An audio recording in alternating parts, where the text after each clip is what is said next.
saudara-saudara, kita akan buka lapangan kerja baru. Nanti masalah PHK ini, saya sangat tertarik dengan usul Satgas PHK. Satgas PHK cari posko yang bagus, kita petakan semua, di mana ada peluang lapangan kerja, di mana ada PHK, kita bisa segera link and match dan pemerintah akan bantu, saudara-saudara. Menteri Pertanian juga merencanakan kita akan melakukan investasi besar-besaran di bidang pertanian yang kita hitung nanti bisa menyerap 8 juta lapangan kerja. Ya, jadi itu yang saya sampaikan. Nah, tapi kalau saudara, ya tolong sampaikan ya Pak Said Iqbal sama Mas Riz tadi ya. Kalau umpamanya ya, kita tidak harapkan, tapi kalau memang benar ada perusahaan yang PHK yang ada di Jawa, ya kita tawarkan yang PHK.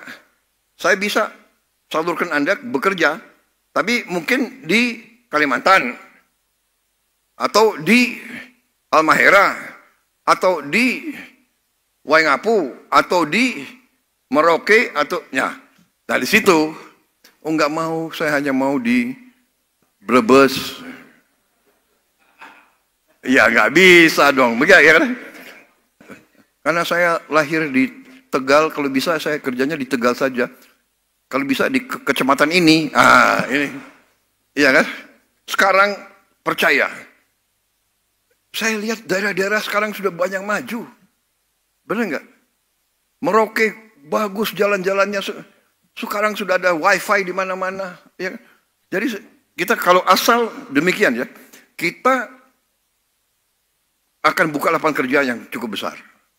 Tinggal, tapi benar, kita perlu Satgas terintegrasi semua pihak sehingga informasi cepat gitu loh.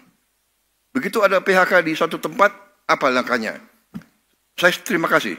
Begitu cerita masalah, kita atasi, kita pelajari bagaimana, iya kan? Manajemen yang nggak beres cepat ganti, tapi kita selamatkan. Yang penting bagi saya karyawan, buruh itu anak bangsa, harus kita lindungi, harus kita jaga. Ini bagi saya ini bukan apa-apa, ini kehormatan saya, kehormatan saya. Saya tidak mau jadi pemimpin, ya kan, di mana tidak mampu membantu dan melindungi orang yang paling lemah. Kalau yang kuat nggak usah dibantulah, ya kan? Orang kuat kayak Pak Luhut ya nggak usah dibantu orang kuat. Beliau dikirim kemana aja tahan banting. Tapi yang jadi saudara-saudara ini, jadi saya satu hal yang saya dapat hari ini antara lain Satgas PHK. Tolong Menko, ya. Ada Menteri Tenaga Kerja di sini, ya tolong ya. Dan tadi kenapa saya minta Menteri Sosial juga tampil? Untuk yakinkan saudara, kita ini sudah benar-benar kalau kita buka sekarang mungkin di seluruh Indonesia, di seluruh dunia, we are the real welfare state. Kita salah satu welfare state yang mungkin paling kuat di dunia. Saudara-saudara saya minta tolong kasih tahu saya contoh di mana ibu hamil diantar makanan tiap hari ke rumahnya. Ada nggak? Coba di Eropa ada nggak? Nggak ada. Ibu hamil diantar makanan tiap hari. Dan kalau Sabtu Minggu dia diantar bahannya ya. Ini luar biasa ini. Pak Dadan saya heran juga. Untung saya pilih Anda jadi kepala BGN. Anda profesor ya? Oh belum. Doktor tapi apa? IPB. Orang IPB hebat-hebat rupanya nih. Gubernur BI katanya IPB juga ya? Oh UGM. Ya nggak apa-apa. Saudara-saudara, ya jadi Satgas PHK sesuatu, kemudian tolong sampaikan, saya terima kasih. Bagi saya industri pertekstilan itu harus kita selamatkan dan kita jaga, ya kan? Kalau Makanya informasi sangat penting. Laporkan kalau ada yang goyah, karena gini, ternyata ada perkembangan dunia. Sekarang tekstil, ya pabrik tekstil yang modern, oke, dia bisa bikin garment, bisa bikin tekstil ya, tapi ada namanya tekstil baru. Bisa juga bikin jaring penangkap ikan.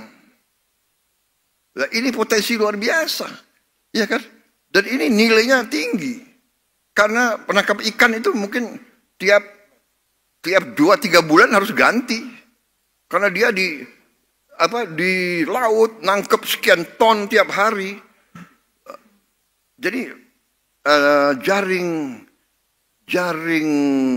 penangkap ikan potensi. Kemudian tenda, sekarang bencana alam di seluruh dunia, tenda sangat penting, ya kan? Tentara butuh tenda, tentara butuh macam-macam tekstil. Jadi ini harus kita perhatikan. Tapi tentunya di sini peran daripada badan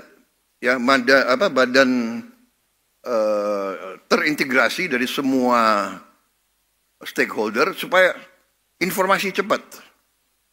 Ya, teknologi kita dengar di mana? Ada teknologi untuk bikin jaring penangkap ikan. Dan bagaimana ininya cari ke India, cari kemana? Kita lihat ada perkembangan apa, ke arah mana sekarang lagi. Membuat sekarang rumah murah prefab dari bahan sampah bekas umpamanya.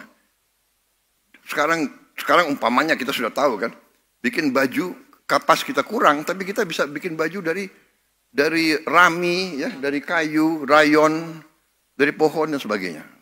Ya, jadi itu tanggapan saya. Terima kasih, saya Iqbal. Terima kasih saudara-saudara sampaikan.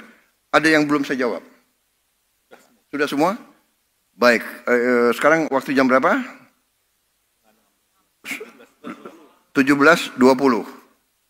Masih ada yang mau tanya? Saya bisa kasih waktu 30 menit lagi.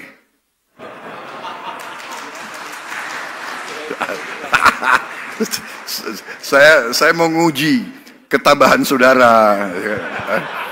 Padahal saya ini mantan guru juga. Saya tahu kalau udah audiens resah, ya kan, bisa lihat dari mukanya. Kalau ada yang angkat tangan, temannya sebelah, apalagi kau nanya lagi. Iya kan? Bener kan? Bener nggak? Bener nggak profesor ya, rektor, iya kan? Bener nggak? Sudah lagi apa lagi? Ini jangan-jangan presiden minum kopi terus, gitu ya. Tapi saya kira begitu ya, saudara-saudara. Terima kasih, saya sangat gembira. Ya. Ya, jangan keliru. Kita mungkin akan menghadapi masa yang sulit. Tapi kita pernah mengalami masa yang lebih sulit lagi. COVID itu menakutkan. Kita keluar rumah aja takut, ya kan? Nggak berani ketemu orang. Tapi kita mampu mengatasi. Karena kita bersatu. Jadi Indonesia Incorporated. Pengusaha, buruh, pemerintah, akademisi, guru, dokter, kita sama. We are in it together. Kita satu keluarga besar, kita akan atasi bersama. Saudara-saudara, yang kuat, gunakan kekuatan. Kuat tenaga, kuat uang, kuat ilmu, kuat ide, kuat pakai bersama. Ya. Saya nggak menduga kok Said Iqbal bisa kasih gagasan yang hebat. Kok biasanya di atas truk komando teriak-teriak gitu. Waduh. Mungkin karena udaranya dingin. Udaranya dingin. Tapi terima kasih. Berarti apa? Anda ikut bertanggung jawab, ya kan? Kita akan atasi bersama. Terima kasih. Selamat berjuang sampai kita jumpa kembali. Wassalamualaikum warahmatullahi wabarakatuh. Terima kasih. Ya. Terima kasih.